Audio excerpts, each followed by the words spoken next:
Ya, keterlibatan pelajar dan remaja dalam demo menentang RUU Cipta Kerja di beberapa daerah perlu mendapatkan perhatian yang serius. Keterlibatan mereka harus didalami dan diusut tuntas agar tidak terjadi lagi dalam aksinya serupa di kemudian hari. Dan untuk mengupas hal ini lebih dalam telah bersama kami Ketua Komisi Nasional Perlindungan Anak, Aris Merdeka Sirait. Selamat sore Pak Aris, bisa mendengar suara kami? Baik, selamat sore. Ya, Pak Aris, ini kemarin ketika demo memprotes RUU Cipta Kerja, kita tahu bahwa anak-anak juga ikut turun ke jalan dan fenomena anak yang turun ke jalan mengikuti aksi demo ini bukan baru kali ini saja terjadi. Bagaimana Anda melihat fenomena ini, Pak? Ya, tentu Komnas Perlindungan Anak prihatin terhadap aksi yang melibatkan anak-anak kemarin di dalam demonstrasi yang tidak ada hubungannya bertalian dengan hak-hak anak itu sendiri. Karena yang diminta dan ditolak adalah Undang-Undang Karya Cipta itu. Saya kira apa yang terjadi kemarin dengan melibatkan ribuan anak-anak, karena itu dari berbagai daerah, bukan hanya di DKI Jakarta, seperti di Sumatera Utara. Ya, halo. Halo. Ya, halo Pak Aris, silakan Pak, dilanjutkan. Ya, bisa. Ya, jadi prihatin sekali. Apa? Karena melibatkan anak-anak. Sementara Undang-Undang Perlindungan Anak yang berlaku di Indonesia bahkan berlaku secara universal yang diatur dalam konvensi PBB, anak-anak itu tidak boleh dilibatkan dalam kegiatan politik. Karena kalau dilibatkan itu masuk dalam kategori eksploitasi politik. Itu diatur oleh undang-undang. Oleh karena itu elemen-elemen masyarakat yang ada gabung dalam aksi kemarin itu, saya kira itu adalah merupakan pelanggaran terhadap hak anak. Oleh sebab itu penegakan hukumnya adalah elemen-elemen yang mengajak memanfaatkan dan mengeksploitasi anak secara politis dan untuk kepentingan-kepentingan tertentu. Bukan anak-anaknya yang dihukum, bukan anak-anaknya yang ditelanjangi, dibawa ke kantor polisi. Saya kira yang harus dilakukan tindakan hukumnya atau penegakan hukumnya adalah elemen-elemen yang tergabung di dalam masyarakat yang melakukan aksi demonstrasi menentang undang-undang cipta kerja itu.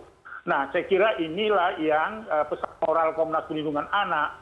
Harusnya kalau anak-anak itu sebelum 1 kali 24 jam itu sudah harus dikembalikan kepada orang tuanya. Paling tidak orang tuanya diminta menjemput gitu. Dari beberapa kasus yang ada di Rumah Sakit Cikarang ya, di Rumah Sakit Mulia itu justru ada sekitar 7 anak remaja dari latar belakang STM itu luka-luka akibatnya oleh kelompok masyarakat dimasukkan dalam rumah sakit tapi tidak bertanggung jawab terhadap pengembangan atau pembayaran dari biaya rumah sakit itu.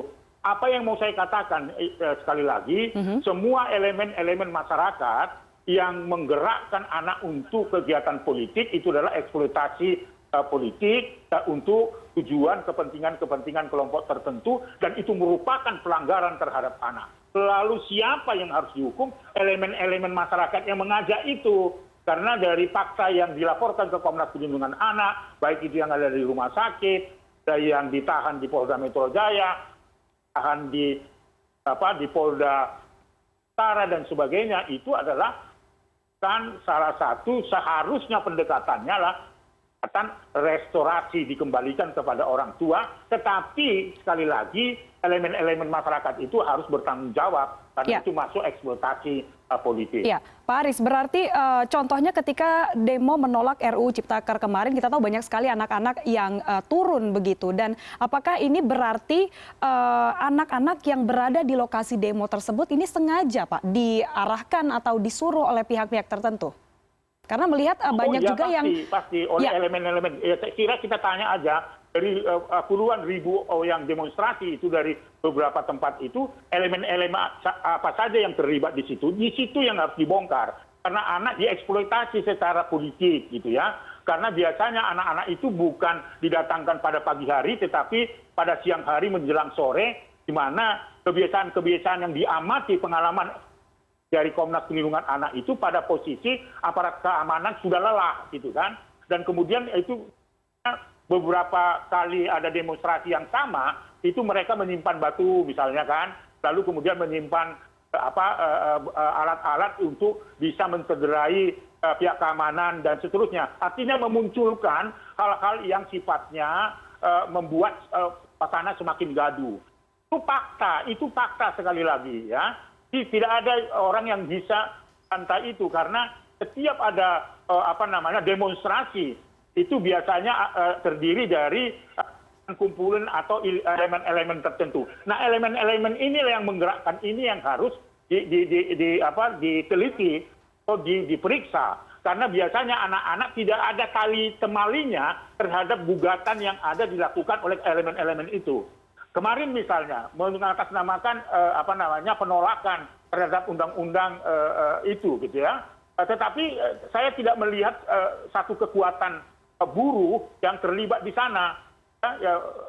Saya ini kan sejak tahun 80 adalah aktivis gerakan perburuhan. Saya tahu persis bagaimana mengorganisir itu, ya, bagaimana menciptakan suasana semakin gaduh, menciptakan suasana semakin tidak kondusif. Saya kira itu bisa terbantahkan. Oleh karena itu sekali lagi saya akan minta berdasarkan kepentingan terbaik anak yang tidak ada tali temalinya tentang gugatan atau tuntutan atau demonstrasi tentang undang-undang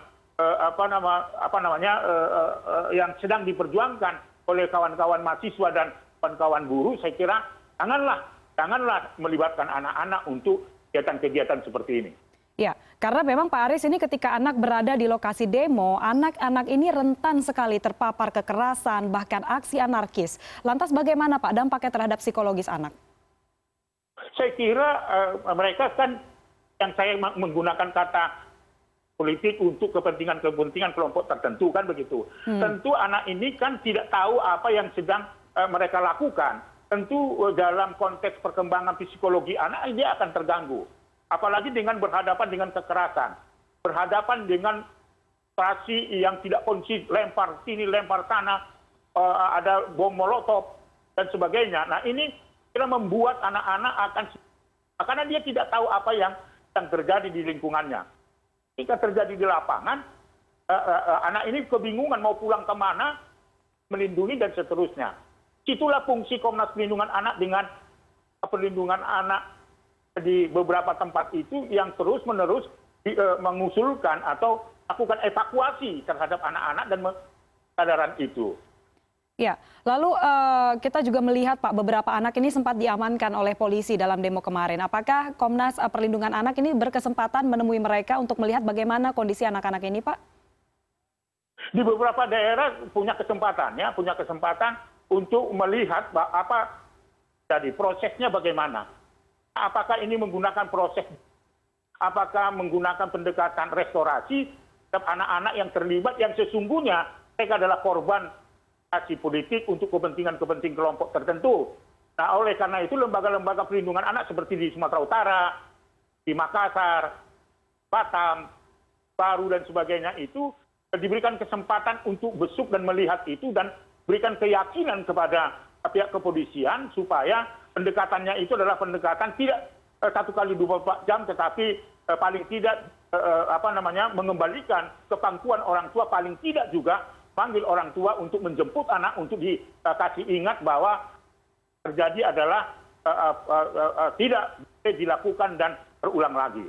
Ya, lalu Pak Aris, selain tentunya peran dari aparat keamanan juga untuk menjaga kondusivitas, kalau untuk kasus anak-anak yang turun begitu ke lapangan, apakah ada langkah yang bisa dilakukan dari lingkungan terdekat mungkin atau dari orang tua untuk mencegah hal-hal seperti ini terjadi ke depannya, Pak?